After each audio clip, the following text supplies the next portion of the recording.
Lyca production Subaskaran மற்றும் red rain movies தயாரிப்பில் உலக நாயகன் கமல்ஹாசன் நடிப்பில் பிரம்மாண்ட இயக்குனர் சங்கர் இயக்கத்தில் உருவாகியுள்ள இந்தியன் 2 திரைப்படம் உலகமெங்கும் உள்ள உங்கள் அபிமான திரையரங்குகளில் வெற்றிகரமாக ஓடிக்கொண்டிருக்கிறது.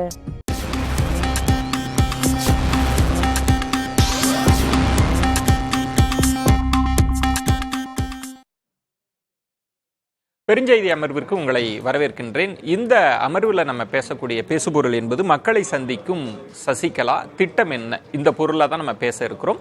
நம்மோடு பத்திரிகையாளர் ஷபீர் அகமது இணைந்திருக்கிறார். வணக்கம் திரு ஷபீர். வணக்கம். தென் மாவட்டங்களில் சுற்றுப்பயணத்தை தொடங்கி இருக்கிறார் திருமதி சசிகலா அவர்கள். அவரோட அரசியல் கணக்கு என்னவா இருக்கும் அப்படின்றது தான் ஷபீர். இதற்கு முன்பும் 2 முறை இந்த மாதிரி சுற்றுப்பயணங்கள்லாம் மேற்கொண்டிருக்கிறார்.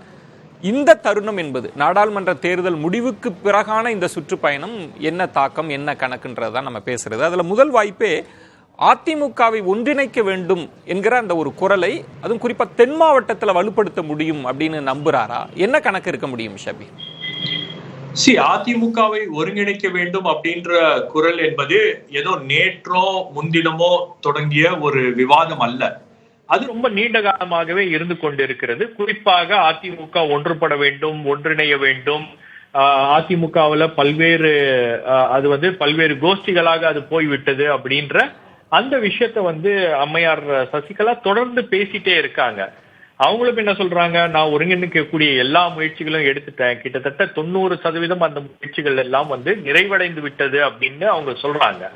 ஆனால் அது எங்க இருக்கு, எங்க ஒருங்கிணைச்சிருக்காங்க, யாரை ஒருங்கிணைச்சிருக்காங்க, யாரு அம்மையார் சசிகலாவுடைய அந்த ஒருங்கிணைப்பு பிளான்ல வராங்க, அந்த லீடர்ஸ் யாரு, அந்த கட்சி நிர்வாகிகள் யாரு, அந்த தொண்டர்கள் யார் அப்படின்ற அந்த கேள்விகள் அப்படின்றது இன்னும் அப்படியேதான் இருக்கிறது. 90% விழுக்காடுன்றது என்ன அடிப்படையில?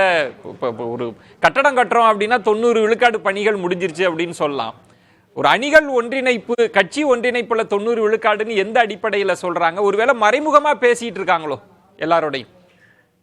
மறைமுகமாக பேசினா கூட ஒரு 5 வருடங்களாக அந்த பேச்சுவார்த்தை அப்படின்றது நடந்துட்டு இருக்கு. ஒரு டான்ஜிபிள் அவுட்கம் என்ன அப்படின்றது தான்.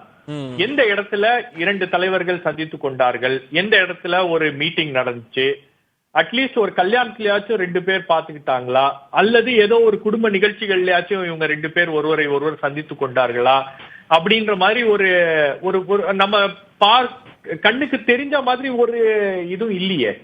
உங்களுக்கு அந்த மாதிரி ஒரு எஃபர்ட் அவங்க சைட்ல இருந்து அவங்க எடுத்திருக்காங்க அப்படின்னா அதற்கான ரிசல்ட் என்ன அப்படின்றதுதான் இங்க இருக்கக்கூடிய கேள்வி.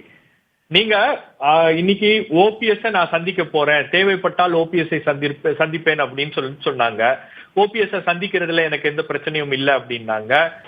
ஓபிஎஸும் தேவைப்பட்டால் நான் அம்மையார் சசிகலாவை சந்திப்பேன், நேரம் வரும்போது சந்திப்பேன் அப்படின்னாங்க. அப்ப எந்த இடத்துல இந்த சந்திப்புகள் எல்லாம் நடப்பதற்கான வாய்ப்புகளும் சூழல்களும் இருக்கிறதான்னா இருக்கிறது. ஆனால் ஏன் அந்த சந்திப்புகள் நடக்கல அப்படின்னா 2 பக்கமும் பேசிட்டு தான் இருக்காங்களே தவிர எந்த விதமான ஒரு எஃபர்ட்டும் இல்ல அப்படின்றது தான் நம்மளால புரிஞ்சுக்க முடிகிறது. அந்த அடிப்படையில பார்க்கும்போது அவங்க தேர்தலுக்கு முன்பு ஒரு ஸ்டாண்ட் எடுக்கிறாங்க, தேர்தல் தோல்விகளுக்கு பிறகு இன்னொரு ஸ்டாண்ட் எடுத்துட்டு அவங்க நான் ஒன்றிணைக்க போறேன், நான் கட்சியை உற்சாகப்படுத்த போறேன், தொண்டர்களை மேலும் அவங்களுடைய கரங்களை வலுப்படுத்த போறேன் அப்படின்னு சொல்லிட்டு இவங்க ஒரு மூவ் எடுக்கிறாங்க.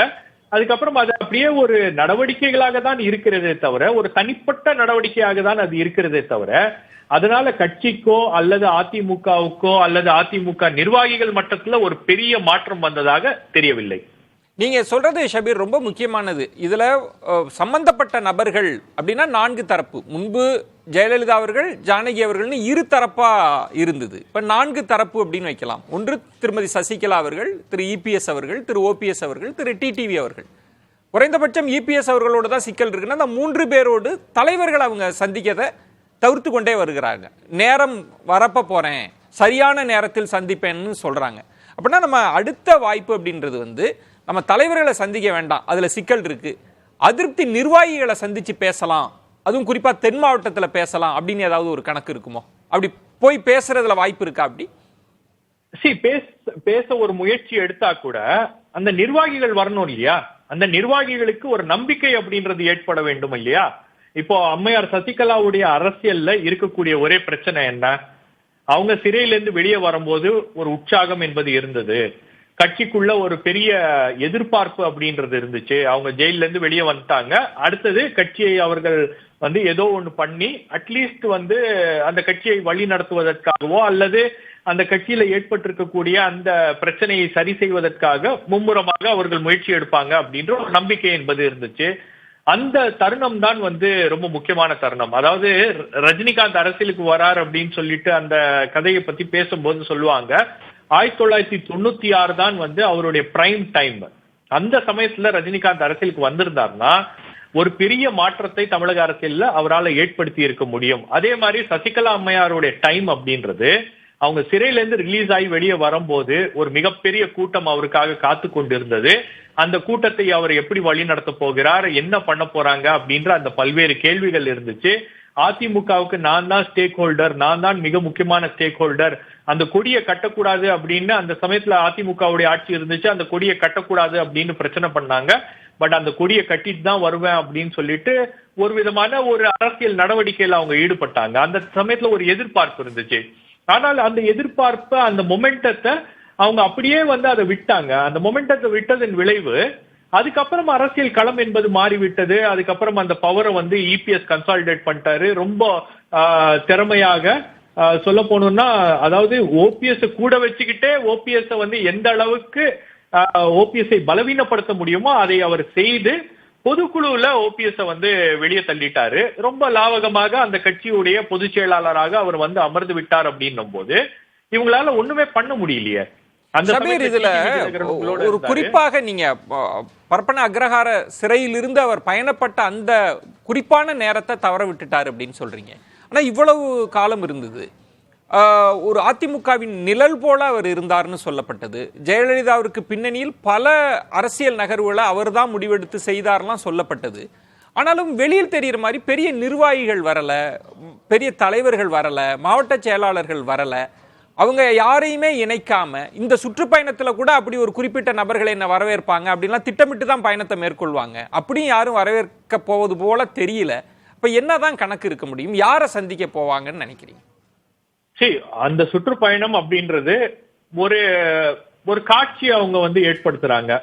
நான் இருக்கிறேன், தன்னுடைய இருப்பை காட்டிக் கொள்வதற்காகவும் தன்னுடைய இருப்பை வெளிப்படுத்திக் கொள்வதற்காகவும் அரசியல்ல நான் இன்னும் இருக்கிறேன், அதிமுகவுடைய அஃபேர்ஸ்ல எனக்கு இன்னும் வந்து ஒரு ஈடுபாடு இருக்கிறது, அதுதான் வந்து என்னுடைய அரசியலாக இருக்க போகிறது அப்படின்றத அதை வெளிப்படுத்தும் விதமாக தான் இந்த ஒரு நடவடிக்கையாக இருக்கிறது. இதுல எந்த அளவுக்கு வந்து ஒரு மாற்றத்தை அவர்களால் கொண்டு வர முடியும் அப்படின்னா அது ஒரு மிகப்பெரிய சந்தேகம். நீங்க சொன்னது போல அதிருப்தியாக இருக்கக்கூடிய அதிமுக நிர்வாகிகளை அவங்கள போய் வரவேற்கல, அவங்கள போய் பார்க்கல. இப்ப நீங்க ரோட்ல ஒரு பேரணியாகவோ அல்லது ஒரு பிரச்சார பயணமாகவோ அவங்க வராங்க அப்படின்னா அதற்கு உங்களுக்கு வந்து பொதுமக்கள்லாம் நின்று பார்ப்பாங்க, நிர்வாகிகளை அங்க இருக்கக்கூடிய லோக்கல் ஆட்களை நீங்க வந்து அசெம்பிள் பண்ணலாம், இதெல்லாம் நடக்கும். ஆனால் பெருவாரியாக அதிமுகவுடைய கட்சியில இருக்கக்கூடியவர்களுக்கு என்ன மெசேஜ் சொல்ல வரீங்க, என்ன உங்களுடைய அஜெண்டா, என்ன பிளான், என்ன கன்சிஸ்டன்சி இருக்கு? இன்னைக்கு அதிருப்தி நிர்வாகிகள்லாம் இவங்களை நம்பி வராங்க அப்படின்னும் போது நாளைக்கு இவங்க வேற விதமான ஒரு ஸ்டாண்ட் எடுக்க மாட்டாங்க அப்படின்றது என்ன நிச்சயம்? இதெல்லாம் கடந்த காலங்கள்ல நடந்திருக்கு. 2021 தேர்தல்ல ஒரு ரொம்ப முக்கியமான ஒரு தேர்தல் அது. அதிமுகவை பொறுத்த வரைக்கும் ஒரு மிகவும் முக்கியமான ஒரு தேர்தல். அந்த சமயத்துல டிடிவி தினகரனும் வந்து பல்வேறு நடவடிக்கைகள் அவரும் ஈடுபட்டிருந்தார். அந்த தேர்தல்ல நான் வந்து பின்வாங்க போகிறேன், அரசியல்ல இருந்து ஓய்வு பெற போகிறேன் அப்படின்னு சொல்லிட்டு இந்த தேர்தல் நடவடிக்கையில இருந்து நான் வந்து தள்ளி இருக்கிறேன் அப்படின்னு சொல்லிட்டு அவர் ஒரு கடிதம் கொடுத்தது எல்லாம் வந்து ஒரு பெரிய அளவுக்கு ஒரு ஏமாற்றத்தை கொடுத்திருக்கு. 24 கூட ஷபீர் 24லும் அவங்க பெரிய நிலைப்பாடு எடுத்த மாதிரி தெரியல, ஆதரவாளர்களுக்கு பெரிய செய்தியை சொன்ன மாதிரியும் தெரியல. இதுல மூன்றாவது வாய்ப்பு அப்படின்றது ஒருவேளை இந்த பயணம் இபிஎஸ் அவர்களுக்கு நெருக்கடி கொடுக்குமா அப்படின்னா நீங்க இதற்கு முன்பு பேசியதை தொகுத்து பார்க்கிற போது அப்படி கொடுக்க வாய்ப்பு இல்லை. குறைந்தபட்சம் உங்களை போன்ற பத்திரிகையாளர்களுக்கு ஒரு பெரிய தலைவர் இபிஎஸ் அணியிலிருந்து சசிகலா அவர்கள் அணிக்கு வராங்க அப்படின்ற செய்திகள்லாம் முன்கூட்டியே கசிய விடுவாங்க. அப்படி நிகழ்ச்சியெல்லாம் நடக்கும். அப்படி எதுவும் நடந்த மாதிரியும் தெரியல அப்படின்னா இது எந்த விதமான நெருக்கடியை திரு இபிஎஸ் அவர்களுக்கு கொடுக்கும்னு நினைக்கிறீங்க? உங்களுக்கு சவுத்தை பொறுத்த வரைக்கும் இபிஎஸ்க்கு ஒரு மிகப்பெரிய சேலஞ்ச் இருக்கு. சவுத்ல வந்து அவங்களுக்கு வாக்குகளும் வந்து சரிந்து இருக்கிறது, கட்சியுடைய ஸ்தாபனமும் சரிந்து இருக்கிறது. கட்சியுடைய இமேஜும் சரிந்திருக்கிறது. சவுத்ல அவங்க சொல்லிக் கொள்ளக்கூடிய ஒரு லீடர் ஓபிஎஸ் தான். அவரும் வந்து இப்ப கட்சியில இல்ல அப்படின்னும் போது அவங்களுக்கு கட்சி ரீதியாக அங்க பலவீனமாக அவர்கள் இருக்கிறார்கள். அதிமுக பலவீனப்பட்டிருக்கிறது அப்படின்றது உண்மை. ஆனால் அதை சரி செய்வதற்காக இபிஎஸ் என்ன பண்றாரு அப்படின்றது ஒரு மிகப்பெரிய கேள்வியாக இருக்கிறது. சோ அந்த ஒரு பாயிண்ட வச்சுக்கிட்டு இபிஎஸ் வேணா கொஞ்சம் பிரஷர் பண்ண முடியுமே தவிர இபிஎஸ் கொஞ்சம் வந்து இந்த அம்மா இப்போ பிரச்சாரத்துக்கு கிளம்பிட்டாங்க, அதுக்கப்புறம் ஓபிஎஸ் பேச ஆரம்பிச்சிருவாரு, அதுக்கப்புறம் டிடிவி தினகரன் பேச ஆரம்பிச்சிருவாரு. ஒரு மிகப்பெரிய சமுதாயம் வந்து அங்க முக்குளத்தூர் சமுதாயம் நமக்கு ஆதரவாக இருந்துச்சு, அதிமுகவுக்கு ஆதரவாக இருந்துச்சு. இப்போ அவங்களுடைய வாக்குகளை எல்லாம் வந்து இவர்கள் மடைமாற்றக்கூடிய ஒரு முயற்சியில ஈடுபடுறதுக்கான வாய்ப்பு இருக்கு அப்படின்னும் போது கொஞ்சம் அவர் வந்து அதை சரி செய்வதற்கான முயற்சிகள் எடுப்பாங்க. இப்போ உங்களுக்கு அதிமுகவை பொறுத்த வரைக்கும் உங்களுக்கு இந்த தேர்தல் கிடையாது, கடந்த தேர்தல்கள்லயும் வந்து உங்களுக்கு சவுத்ல வந்து ஒரு பெரிய சரிவு அப்படின்றது ஏற்பட்டிருக்கு. அதற்கு அமமுக ஒரு மிக முக்கியமான காரணம். அதெல்லாம் வந்து அவங்க கன்சிடர் பண்ணி தான் தேர்தல் வியூகங்களையும் நடவடிக்கைகளும் எடுக்கிறாங்க. ஆனால் அது போதிய நடவடிக்கையாக இல்லை அப்படின்றதுதான் வந்து மீண்டும் மீண்டும் எல்லா தேர்தல் முடிவுகளும் சொல்கிறது. ஷபீர், நீங்க சொல்ற இடம்ன்றது இறங்க வேண்டிய ஒரு கட்டாயம் என்பது இல்ல. நீங்க சொல்ற முக்கியமான இடம்ன்றது இபிஎஸ் அவர்களுக்கு ஒருவேளை அரசியல் ரீதியான நெருக்கடி இவங்க கொடுக்க விரும்பினா அவங்க அணியிலிருந்து முக்கிய தலைவர்கள், குறிப்பாக தென் மாவட்ட தலைவர்கள் வெளியில வந்து பேசியிருக்கணும். செல்லூர் ராஜு அவர்கள் சொல்றாங்க, நாங்களும் கஷ்டப்பட்டு தாங்க ஓட்டு கேட்டோம், ஆனா ஓட்டு போடல, என்ன பண்றது அப்படின்னு ஒரு சமூக ரீதியா பேசுறார். இந்த சமூகம் எங்களுக்கு எதிராக போயிடுச்சு, பாஜக இருந்ததுனால அந்தந்த சமூகம் வட மாநிலத்தை சேர்ந்தவர்கள் ஓட்டு போடலன்னு பேசுறாரே தவிர சசிகலா அவர்களை ஆதரிக்கணும், ஒன்றிணைக்கணும்ன்ற இடத்துக்கு அவரும் நகரல. இன்னொன்று, ஒரு பெரிய கூட்டத்தை கூட்டி காமிக்கணும் அப்படின்னா கடந்த 2 சுற்றுப்பயணத்திலும் பெரிய கூட்டத்தை அவங்க கூட்டின மாதிரி தெரியல. அப்படின்னா இது அப்ப இபிஎஸ்க்கு உண்மையில அரசியல் ரீதியான அழுத்தத்தையோ நெருக்கடியோ கொடுக்கும்னு நினைக்கிறீங்களா இந்த பயணம்? ஒரு பெரிய அரசியல் நெருக்கடி எல்லாம் வந்து இபிஎஸ்க்கு ஏற்படுவதற்கான ஒரு வாய்ப்பு இல்லை. தற்போது அது வந்து சசிகலாவால அது சாத்தியப்படுத்த முடியுமா அப்படின்னா சாத்தியப்படுத்துவதற்கான எந்த ஒரு திட்டமும் அவர்கிட்ட இல்லை அப்படின்றது ஒரு விஷயமாக இருக்கிறது. மறுபடியும் நம்ம அதே பாயிண்ட்டுக்கு போவோம். சசிகலா அம்மையார் அவர்கள் தொடர்ந்து என்ன பேசிட்டு இருக்காங்க, நான் அனைவரையும் ஒருங்கிணைக்க போகிறேன், எல்லாரையும் ஒருங்கிணைக்க போகிறேன். சரி, இபிஎஸ் தான் உங்களுக்கு வந்து கொஞ்சம் பிரச்சனையாக இருக்கிறது. இபிஎஸ் வந்து நீங்க உங்களோட பேச்சுவார்த்தை நடத்துவதற்கு கூட அவர்கள் தயாராக இல்லை அப்படின்ற பட்சத்துல நீங்க டிடிவி தினகரனோடய உங்களால வந்து ஒன்னா சேர்ந்து செயல்பட முடியவில்லையே. நீங்க ஓபிஎஸ் கூட உங்களால வந்து சந்திக்க முடியல. அவங்க 2 பேரும் ஒருங்கிணைச்சாங்க. 2024 தேர்தல்ல ஓபிஎஸும் டிடிவியும் ஒரு அண்டர்ஸ்டாண்டிங்ல வந்துட்டாங்க. ஆனால் அந்த இடத்துல சசிகலா அம்மையாருடைய ரோல் என்னவாக இருந்துச்சு? உங்களுக்கு டிடிவி தினகரன் உங்களுடைய குடும்பத்தை சார்ந்தவர். அப்போ அந்த இடத்திலேயே வந்து உங்களால வந்து ஒரு பெரிய அளவுக்கு ஒரு ஒருங்கிணைப்பு அப்படின்றது ஏற்படுத்த முடியவில்லை அப்படின்னா நீங்க எந்த அளவுக்கு வந்து உங்களுடைய முயற்சிகள் எல்லாம் வந்து பலனளிக்கிறது அப்படின்ற ஒரு கேள்விதானே. உங்களுக்கு இன்னைக்கு அதிமுகவை பொறுத்த வரைக்கும் மிகப்பெரிய பிரச்சனை என்னன்னா, தொண்டர்கள் மனநிலை என்னன்னா, இன்னைக்கு கொஞ்சம் கொஞ்சமாக அதிமுகவை பிஜேபி காலி பண்ணுது. ஆகவே பிஜேபிக்கு எதிரான நடவடிக்கையில தான் நாம தீவிரமா இறங்கணும் அப்படின்றதுதான் வந்து அதிமுக தொண்டர்களுடைய மனநிலையாக இருக்கிறது. அதனாலதான் அவங்க இந்திய கூட்டணியை விட்டு வெளியே வந்திருக்காங்க. எனக்கு சொல்லுங்க, உதாரணத்துக்கு அம்மையார் சசிகலா எந்த இடத்துல பிஜேபியை வந்து கடுமையா விமர்சிச்சிருக்காங்க? அதாவது பாஜகவுடைய மாநில தலைவர் அண்ணாமலை பேசினார், அம்மையார் ஜெயலலிதாவை பத்தி பேசினாரு, அதுக்கப்புறம் வந்து அதிமுக தலைவர்களை பற்றி அவர் பேசி இருக்கிறார். எந்த இடத்துல ஒரு காட்டமான அறிக்கையோ அல்லது ஒரு காட்டமான எதிர்வினையோ வந்து அம்மையார் சசிகலா கிட்ட இருந்து வந்திருக்கு? அப்ப இந்த இடங்கள்ல எல்லாம் வந்து பாஜகவுக்கு எதிராக பேசுவதற்கு கூட தயங்கக்கூடிய ஒரு நிலையில அம்மையார் சசிகலா இருக்காங்க அப்படின்னும் போது தொண்டர்களுடைய மனநிலையை உண்மையிலேயே அவங்க புரிஞ்சிருக்கிறாங்களா அப்படின்றது ஒரு மிகப்பெரிய கேள்வியாகவே. முக்கியமான புள்ளியை தொடர்றீங்க நீங்க. ஒருவேளை நிர்வாகிகள் வரல, மாவட்ட செயலாளர்கள், பொதுக்குழு உறுப்பினர்கள்லாம் இல்லைன்னாலும் தொண்டர்களின் மனங்களை வென்றெடுக்கணும் அப்படின்னா நீங்க என்ன அரசியல் மெசேஜை கொடுத்தீங்க தமிழக அரசியல் தட்பவெப்பத்தில் அப்படின்னா அங்கேயும் அவங்க ஒரு நெருக்கடியை திருமதி சசிகலா சந்திக்கிறாங்கன்னு சொல்றீங்க. நீங்க ஓபிஎஸ் டிடிவி அவர்களை சொன்னதுனால அதனுடைய நீட்சியாவே நம்முடைய அடுத்த வாய்ப்பு அப்படின்றது இவங்க ஒருங்கிணைத்தல் அப்படின்ற புள்ளின்றது வேற. ஆனா இந்த 4வது வாய்ப்புல நம்ம இன்னொரு விஷயத்த பேசுறோம். இவங்களுக்குள்ள இருக்கிற உள்முரணை பத்தி தான் இந்த 4வது வாய்ப்பு பேசுது. ஓபிஎஸ் டிடிவியினுடைய முக்கியத்துவத்தை நம்ம குறைக்கணும் அப்படின்ற எண்ணம் இருக்கா? ஒருங்கிணைத்தல்லாம் இட நமக்கான ரெலவன்ஸ் அங்க ஏற்படுத்தணும்ன்றது தான் இருக்கா உண்மையில? சரி, டிடிவிக்கு ஒரு ரெலவன்ஸ் இருக்கிறது அப்படின்றது அவர் ஏதோ ஒரு வகையில ஒரு அமைப்பை நடத்தி அவர் அதை ப்ரூவ் பண்ணியிருக்காரு. 2024 தேர்தல்ல உங்களுக்கு பிஜேபி சவுத்ல வந்து டிடிவி உடைய முக்கியத்துவத்தை புரிந்து கொண்டு அவரை வந்து கூட்டணியில சேர்த்திருக்காங்க. அதே போல ஓபிஎஸ் உடைய முக்கியத்துவத்தையும் புரிந்து கொண்டு அந்த சமுதாய வாக்குகள், அதுக்கப்புறம் வந்து சவுத்ல அவருக்கு இருக்கக்கூடிய அந்த பாப்புலாரிட்டி இதெல்லாம் வைத்துக்கொண்டு ஏதோ ஒரு இடத்துல வந்து அவங்க 2 பேரையும் அக்செப்ட் பண்ணியிருக்காங்க. இந்த ஸ்கீம் ஆஃப் திங்ஸ்ல சசிகலா அம்மையார் எங்க இருக்காங்க? அப்போ அவங்களுக்கு இந்த முக்கியத்துவம் அப்படின்றத தாண்டி, இவங்க 2 பேருடைய முக்கியத்துவம் தாண்டி நானும் ஒரு முக்கிய புள்ளியாக இருக்கிறேன், என்னுடைய முக்கியத்துவமும் இதில் இருக்கிறது அப்படின்றத நிலைநாட்டுவதற்கான ஒரு திட்டம் தான் இந்த பயணம். தென் மாவட்டத்துல எனக்கும் செல்வாக்கு இருக்கு அப்படின்னு காண்பிக்க விரும்புறாங்கன்றீங்க. நிச்சயமாக அதுதான் வந்து இந்த திட்டத்துடைய ஒரே நோக்கம் அதுவாக தான் இருக்கும் அப்படின்னு தான் பாக்குறேன். வேற எந்த நோக்கமும் இருக்க முடியாது. அதிமுக தொண்டர்கள் உங்க பக்கம் வரல, அதிமுக நிர்வாகிகள் உங்க பக்கம் வரல, அதிமுக பொதுக்குழு உறுப்பினர்கள் உங்களை நாடி வரல, அதிமுகவில் இருக்கக்கூடிய எம்எல்ஏக்கள் உங்களை நாடி வரல, மூத்த முன்னோடிகள் உங்களை நாடி வரல, யாருமே உங்களை நாடி வராத போது உங்களுடைய இடம் இந்த ஸ்கீம் ஆஃப் திங்ஸ்ல எங்க இருக்கு அப்படின்ற அந்த கேள்விதான் முக்கியமான கேள்வி எழுப்புறீங்க. அந்த கேள்வியினுடைய நீட்சியாவே நம்மளுடைய 5வது வாய்ப்பு, அதையே நம்ம பல வாய்ப்புகளே அதை தொட்டு காமிச்சுதான் நீங்க பேசுனீங்க.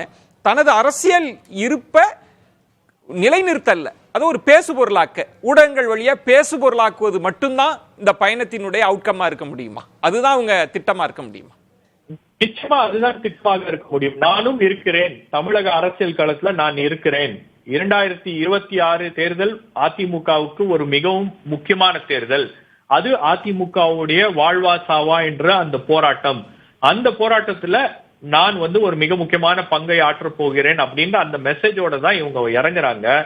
ஆனால் அதற்கான ஆதரவு இவங்களுக்கு எந்த இடத்துல இருந்து கிடைக்க போகிறது அப்படின்றத பார்க்கணும். நீங்க அரசியல் அப்படின்றது ஏதோ ஒரு நாள் நீங்க பிரச்சார பயணத்துக்கு போயிட்டு அதுக்கப்புறம் ஒரு 6 மாசம் லீவ் விட்டுட்டு அதுக்கப்புறம் மறுபடியும் பிரச்சார பயணத்தை நான் தொடங்குவேன் அப்படின்னு சொன்னீங்கன்னா தொண்டர்கள் யாருமே நம்ப மாட்டாங்க. அரசியல் அப்படின்றது வந்து ஒரு அன்றாட நடவடிக்கை, அது ஒரு கண்டினியூஸ் ப்ராசஸ். அதுல சசிகலா தோல்வி அடைந்திருக்கிறார். அவங்களுடைய அரசியல் அப்படின்றது எந்த விதத்திலையும் அதிமுக தொண்டர்கள் மத்தியில ஒரு அக்செப்டன்ஸை கிரியேட் பண்ணல. ஒரு அவங்க வந்து இந்த அம்மா பேசுறாங்க இந்த விஷயங்களை, இந்த அம்மா கடுமையா திமுகவை எதிர்க்கிறாங்க, இபிஎஸ் கூட அந்த அளவுக்கு திமுகவை எதிர்க்கல, ஆனா இந்த அம்மா சில விஷயங்கள் எல்லாம் வந்து ஏன்னா இவங்களுக்கு என்னை பொறுத்த வரைக்கும் அதிமுகவுல அரசாங்கத்துல நடக்கக்கூடிய பல்வேறு விஷயங்கள் ரொம்ப நன்கு அறிந்தவர் அம்மையார் சசிகலா. அவங்களுக்கு டிபார்ட்மெண்ட் வைஸ் என்ன நடக்குது அப்படின்றது தெரியும். எந்த இடத்துலயும் வந்து இந்த அரசாங்கத்தை அவங்க வந்து விமர்சனமோ அல்லது இந்த அரசாங்கத்துக்கு எதிரான ஒரு நடவடிக்கையில அவங்க வந்து ரொம்ப தீவிரமாக இறங்கினது இல்ல. ஆகவே இதெல்லாம் வந்து அவங்களுடைய ஒரு அரசியல்ல இருக்கக்கூடிய ஒரு பிரச்சனைகள், அது ஒரு மிகப்பெரிய பின்னடைவு தான் அவங்களுக்கு. நன்றி ஷபீர். இந்த பயண திட்டம் இதன் பின்னணியில அவங்க ஒரு அரசியல் என்பது தொடர்ச்சியான செயல்பாடு. அது உங்களுடைய கொள்கைகளை நிலைநிறுத்தணும், யார் எதிரி என்பதை நீங்க முதல்ல பிக்ஸ் பண்ணணும். இதெல்லாம் செய்துவிட்டு பயணம் தான் வெற்றியை தரும். இந்த இடங்கள்ல எல்லாம் திருமதி சசிகலா அவர்கள் போதாமையோடு தான் பயணித்திருக்கிறார் அப்படின்னு உங்கள் பார்வையை முன் வச்சிருக்கிறீங்க. மிக்க நன்றி. தொடர்ந்து செய்திகளை அறிய இணைந்திருங்கள். தற்போது ஒரு இடைவேளை.